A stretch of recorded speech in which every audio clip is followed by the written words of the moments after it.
Have you ever seen a 6'5" basketball player ride a bike through Philadelphia? Did you know that there's a thriving art space just a few blocks over from LaSalle? We have all this and more coming up on the first episode of Everyday Explorers.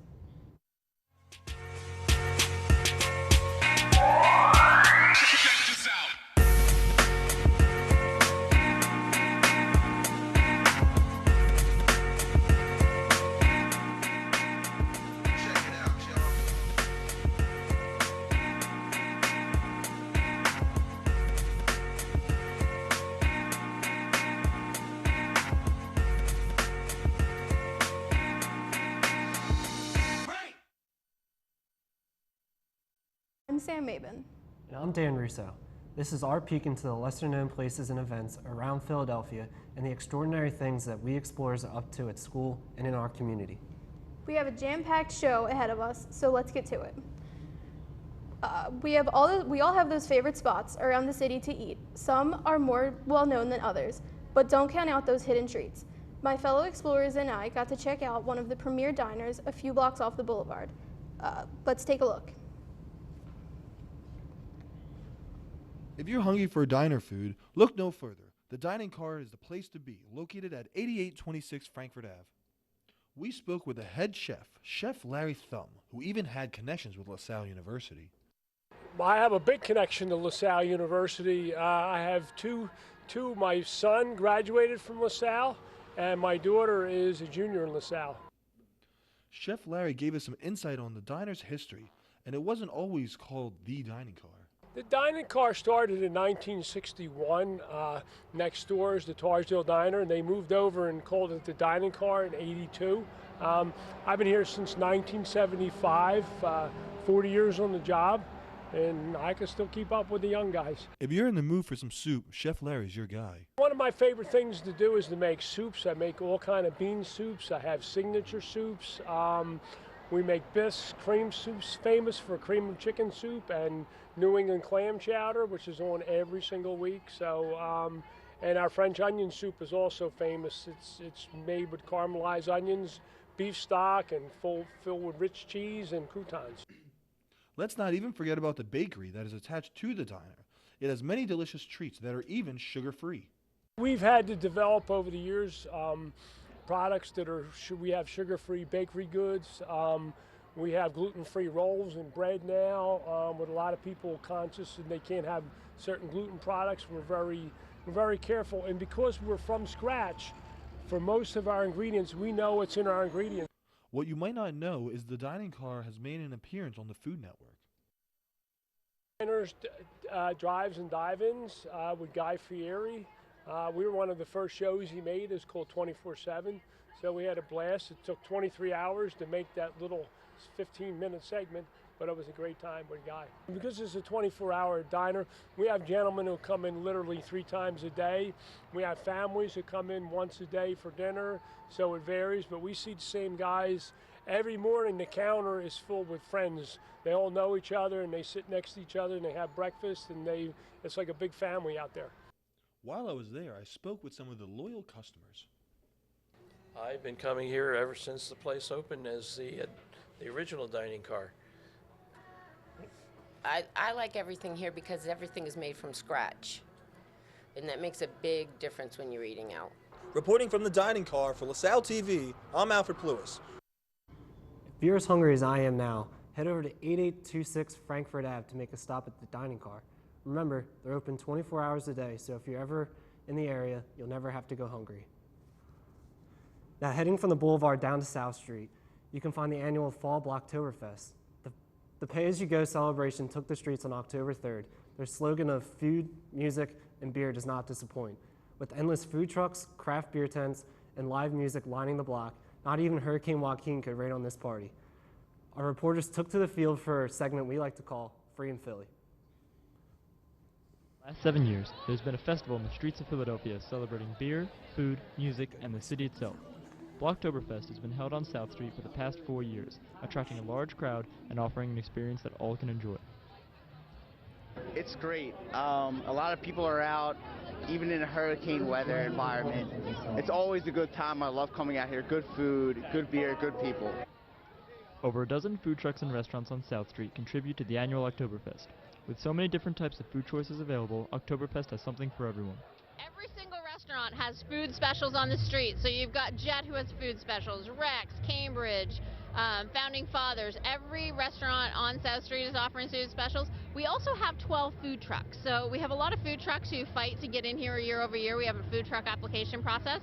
So every year we have somewhere between 12 and 20 food trucks, depending on how much space we have for them. The food trucks featured at the festival include Nomad's Pizza, Mom's Polish Food Cart, and Taco Mondo.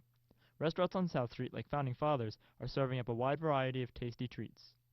So first and foremost, we have a hot spiked apple cider, and then we also have hot pretzels, and then we're also doing 2 different beers. We've got a Saranac Darktoberfest and a Stouts Oktoberfest, which just took second at the Great American Beer Fest. And if you're over 21, you can indulge in the various beer offered by local breweries. You'll first need to get a wristband to signify that you're of age, but after that, you're free to taste the 19 beers and ciders on tap. Yeah, there's a lot of great beers here, so we're staying warm with them. While you're enjoying the great food and beer, you can also sit down and enjoy some great local bands. It's just like a great atmosphere. It's really friendly, and the bands are pretty good, and everyone here is just, I feel like they've been here for a while, so they really know the genuine, part of what Oktoberfest is really about. Yeah, I would definitely say this is a fall staple. This is a great thing to do in the fall. There's a lot of great people here. There's a lot of great music here, too. Blocktoberfest is a staple event for fall in Philadelphia. If you live in or nearby the city of brotherly love, you should definitely come visit this fantastic event. With the weather holding out, it looked like Blocktoberfest was a great way to move into the fall. Make sure you head down to South Street year-round and enjoy all of their free events. Our next segment, the $20 challenge, tests the budget skills of one of our fellow explorers. We've all seen a 6'5" basketball player on the court, but have you ever seen one on a bike? Well, you're about to.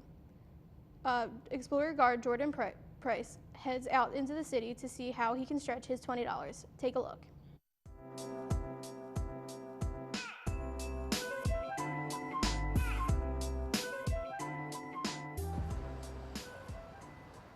Hi, I'm Jordan Price with Everyday Explorers doing the $20 challenge. Just got down to the city of Philadelphia using the sub, which means I use my first $5, off to Indigo Bike Share to see what's happening. With over 60 Indigo bike share stations in the city, Jordan was able to find a spot within a couple of blocks. Hey, I'm here on 13th and Arch, about to do the Indigo Bike Share. This is my first time. Make sure you have your credit card ready. Let's see what happens. For only $4 per every half hour, the bike share is a sweet and simple activity for a nice afternoon. With easy access to get on and off at any bike station in the city, Indigo implements an effortless and innovative way of transportation.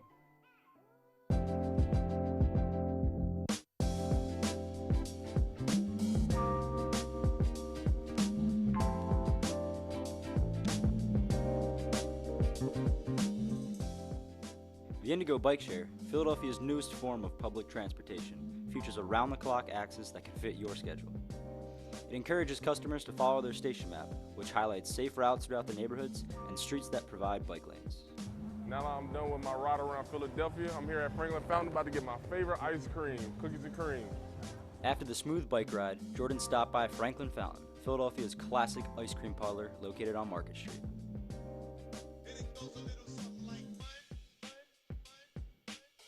Indigo gives you the ability to travel to unique spots in the city without the stress of memorizing subway and trolley lines. With Indigo Bike Share, you can go anywhere. Just got done with my ride through Philadelphia, put my bike back, went to Franklin Fountain to get my favorite ice cream. Here's what's left of what was cookies and cream. Actually didn't have to spend my whole $20 today. A couple in front of me decided to treat a college kid to some ice cream, and I accepted it. I'm Jordan Price, doing the $20 challenge with Everyday Explorers. Back to the desk. The Indigo Bike Share is a perfect way to travel around the city with and enjoy the beautiful weather. $20 sure goes a long way, but it's time for our first commercial break. Stay tuned. Our fellow explorers have more talents to show when we come back.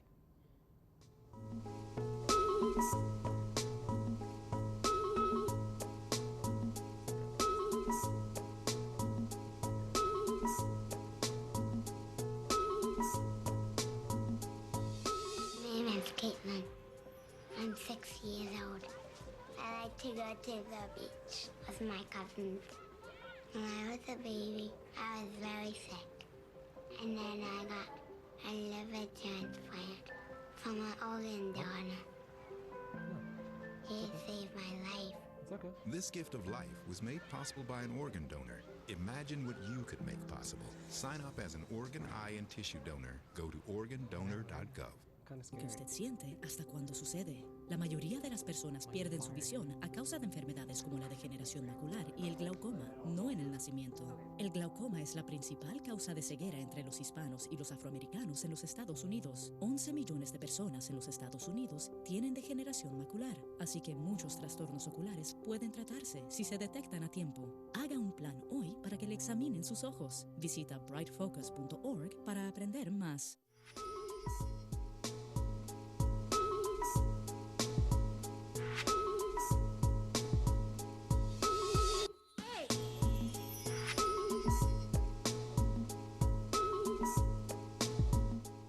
Welcome back to Everyday Explorers, a show where we take a look at the lesser-known parts of Philadelphia and see what our explorers are up to at school. Take it away, Dan.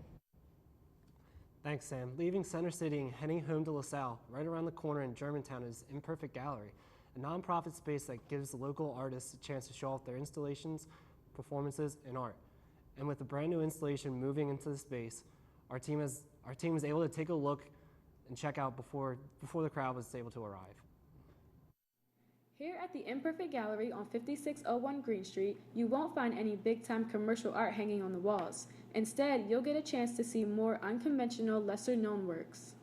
The artist has the freedom to express themselves, even when that option doesn't exist. So we're an alternative in that sense. So we do the shows that a commercial gallery really can't handle because they have their needs. The gallery's latest exhibit, Concrete, Brick, Steel equals Fertile Soil, showcases the hip-hop environment of late 70s and early 80s New York City through its people and extraordinary subway graffiti. To me, it was like, this is the most interesting art phenomenon that's happening in New York. This was the 70s, a time of minimalism and conceptual art, which, while might be interesting, wasn't as exciting as this. So I started taking pictures. And it was just for fun. It's like the kids who were doing it, it was just for fun at the time. I'm here for him and Chafai, who did a documentary called Star Wars, which was like one of the greatest documentaries like on the culture of hip hop ever produced, ever done. And that documentary changed my life because as a young person, you know, I saw it and I saw myself in every last one of the characters. It was a phenomenon because there are these young kids who are expressing themselves in a completely new way. It just had never been done before, and that's very exciting. You can enjoy the Imperfect Gallery's latest exhibit through October 31st. Reporting for LaSalle TV with Brendan Sample, I'm Amanda Keaton. I had no idea the Imperfect Gallery even existed. Getting to see photos of hip-hop culture and subway graffiti is one of a kind. Make sure to go and check it out until this exhibit runs until Halloween. We have no shortage of talented students here at LaSalle, and that brings us to our next segment, Extraordinary Explorers. A team of students at our university have been stretching the limits of 3D printing over the course of the past year. Let's check on their progress. Hi, I'm standing here in front of LaSalle's Connolly Library located on 20th and Alany, where students here participate in 3D printing through the program Enactus. Let's take a look and see what they have printed out downstairs. To learn about exactly what the students were doing in the innovative space funded by faculty, we talked to President Kenneth Brewer. The purpose of 3D printing this year was to get students to create a whole new concept, a whole new innovative approach to thinking, a whole new innovative approach to prototyping, different models of success, different models of teaching. The goal of 3D printing was to get students to be more active in the sense that, let's say you're an engineering major or an ISBIT major or a bio major, and you say, you know what, I want to create this atom structure. Well, how can you bring it to life? 3D printing lets you do just that. Teach you from the ground up, because some students come in and say, hey, you know what, I want to 3D print, but how do I 3D print? You know what I'm saying? What is the concepts of that? What does that look like? So Trans, our senior student here, he'll go through the entire landscape and say, okay, from step 1 to step 5. He'll teach you the entire step-by-step process, so you can be a little piece of a prototype to a major prototype. Next, we met with RJ, head engineer of 3D printing, to show us how to operate the 3D printers himself. There's two programs that you need to start printing. One is called the MakerBot Desktop, which is the main platform that this printer works off of. And so it's connected by a USB cord, but all it is like the print preview option on Microsoft Word. So if I were to take a file of any sort, say, you would load your design up, whether it be you creating it on another software called Tinkercad, which is another online software where you'll be able to edit some of your products. Once it's loaded into the design program, you just click print, and it sends it right over to the machine, and it just takes it from there. If you're a student at LaSalle and would love to join the Enactus program, members of the organization said they're looking for new faces from all different types of majors. I'm Christian Waits. Back to you guys. Picture this, a classic college dilemma of going on your first date, but your favorite shirt has a hole in it. What do? Well, Corey will teach you a few quick and easy steps to sew your shirt into success in our do-it-yourself segment, Self-Made. First date and your favorite shirt has a hole in it? No need to fear. We're going to teach you a few quick steps in order to seam a stitch, and you're going to be able to wear that lucky shirt, feel your best, and look your best on a little segment we like to call Self-Made. For this project, you're going to need needles, scissors, and different color thread. I want to pick the thread that best matches your attire, so I'm going to choose black. Unravel the thread as long as you think that you're going to need. The bigger the hole will need more thread. When you're done, cut it. Take out a needle. Now you're going to need to thread the needle, so you take the end of the thread and stick it through the needle. Once you get it, pull it through so that each side is even. Tie a knot at the end of the thread so that your thread doesn't pull completely through when you're stitching. You can do two for good luck. Turn the shirt inside out and find the hole. You can begin by placing the needle through the shirt and pulling through. You're going to make complete circles as you're threading.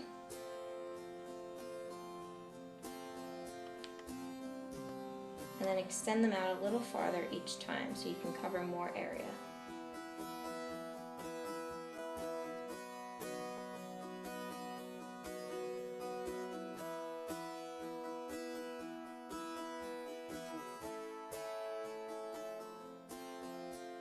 The hole is covered. You can go back to your thread and needle. And you're going to cut it. Make sure that you leave enough room to tie the remaining thread, and you're going to make a knot.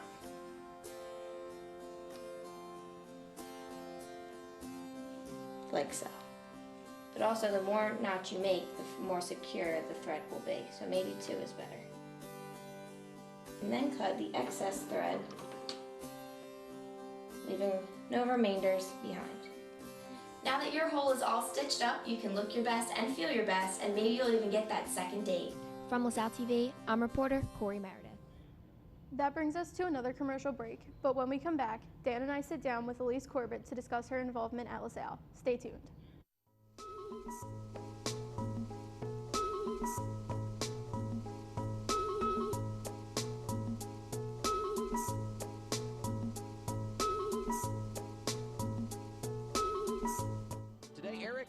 Behind the wheel in that 43 car. We all have a role to play here at Richard Petty Motorsports. We respect each other, work hard, and that helped us get the big win in Daytona. My partners in the U.S. Air Force also know that it takes a team to make each mission a success. Your coworkers, family, and friends are your team. Treat them with respect, and together you can accomplish great things. This message is brought to you by the U.S. Air Force. The United States Air Force has a proud history of leading our nation in embracing diversity. We've been reaching new heights for years by understanding it's our individual experiences which make us strong.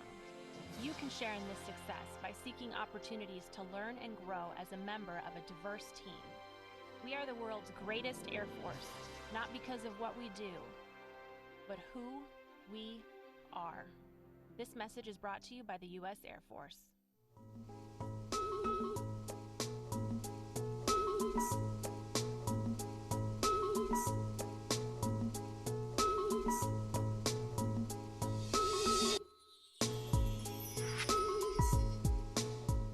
Welcome back to Everyday Explorers. We have a very special guest with us today, Elise Corbett, in our segment, A Look Inside. Thanks for coming and welcome to the show, Elise. Yeah, thanks for having me. Yeah. So as a member of PRSSA, what is your role and responsibilities and how long have you been involved? This year I am the Vice President of PRSSA, so that means essentially just doing everything my fearless leader, Carnelita Slaughter, needs me to pick up on. I do. So for instance, this year her internship doesn't allow her to be at our general meetings, so I run the meetings. I'll send out updates to our e-board, just help out in any way I can. This is my third year actually as a PRSSA e-board member. For my freshman and sophomore year, I was the historian. So, yep. Very nice. Being that PRSSA coordinates networking opportunities, what organizations have you networked with in the past and how helpful are these networking events? Sure. So we're under a parent organization, PRSA, Public Relations Society of America, without the students.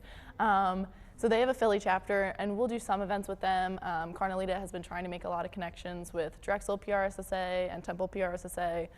But really, we do a lot of networking events with PPRA, Philadelphia Public Relations Association. They've been a lot more involved with us. Two of our members who graduated last year, Rachel Christie and Kelsey Turner, they're members now. They were just honored for all the work they've been doing and as young leaders. So they'll do Careers 101 and Networking 101, or they do a bunch of different networking stuff, and we go to them and you meet people in the profession, old, young, everywhere in between. We also went to a Phillies game this year, so that was really fun. Yeah, we got to talk to a bunch of different people who work in their comm department. Namely, I was most excited to talk to their VP of comm, Bonnie Clark. She helped a lot. She actually stood up there, no prompting from us, and was like, PRSSA is the best thing you can get involved in if you're a PR major. So yeah, that was cool to hear. Not the best year for the Phillies, but still I'm sure it was a fun game. Yeah. So what happens at the PRSSA conferences that you go to? Yeah, I have only been to the national conference. We also go to regional conferences, but we have another national conference coming up early November.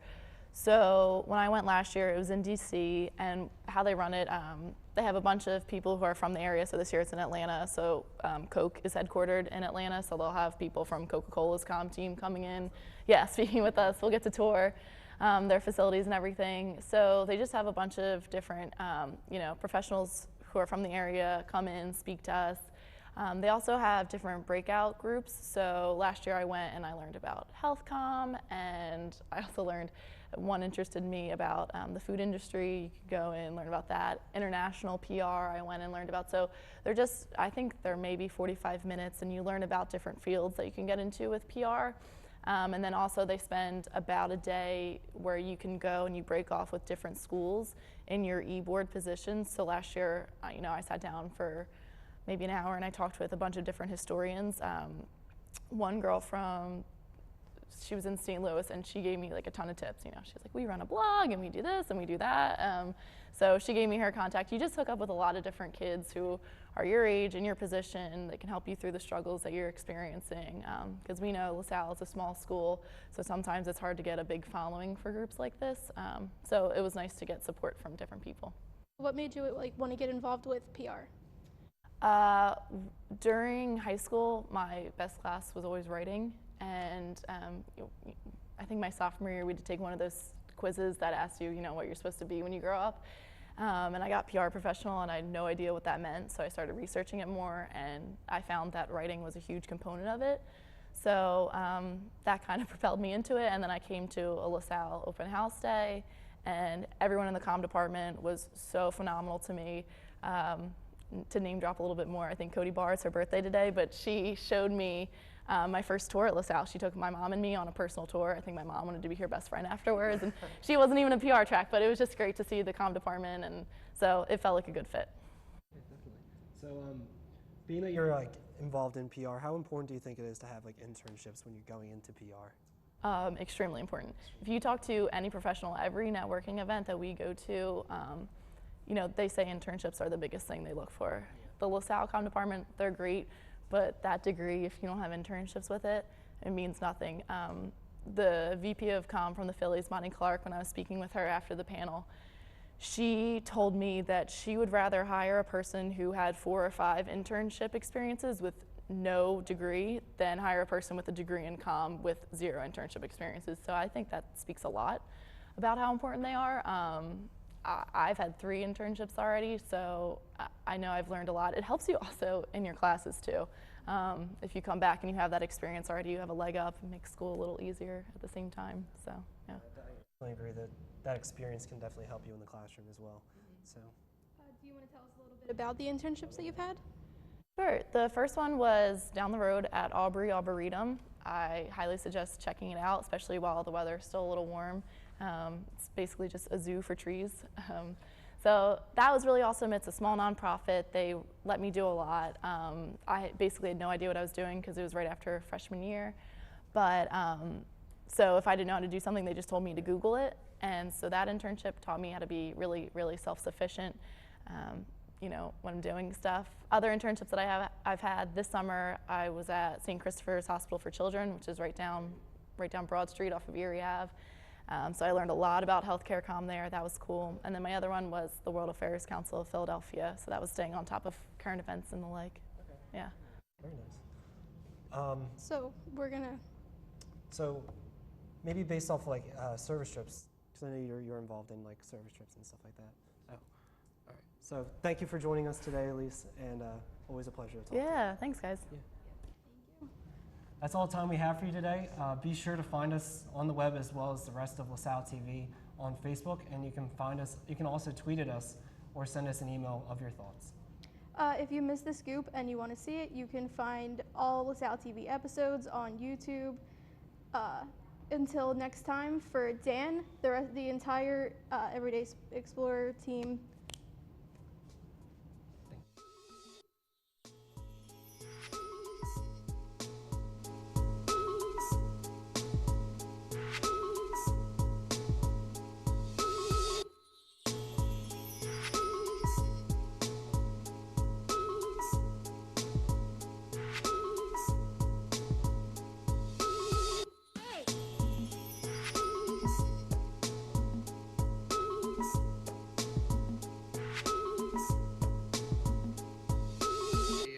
They don't understand you at home. They don't appreciate you. You want to see other lands, big cities, big mountains, big oceans.